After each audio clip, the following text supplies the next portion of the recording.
Isisekelo sogebhezi luyingxenye yengxenye engezansi yobuchopho, kanye nogebhezi olungaphansi kwalo.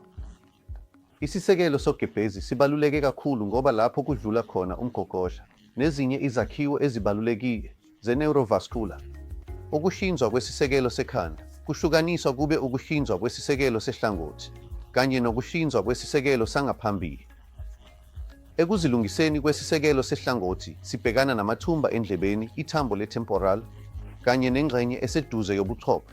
Ekuhlinzweni kwesisekelo sogebhezi lwangaphambili sibhekana nezimila zekhala nezono, indlala ye-pituitary, izimila ezivela engxenyeni engaphambili, izimila ezivela emithanjeni ephunga ebizwa ngokuthi i-esthesion neuroblastoma, nezimo ezifana nokuvuza koketshezi lwe-cerebrospinal.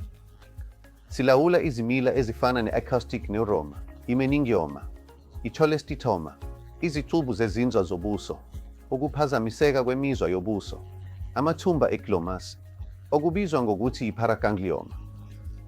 Sisebenzisana nozakwethu kwezokuhlinza ubuchopho. Sisebenzisa izindlela zakamuva, zombili ezibukwayo nezingxanye. Siphatha iziguli ezinezinkinga zesisekelo sobuchopho, sinikeza imiphumela ephumelelayo, kanye nomphumela ongcono.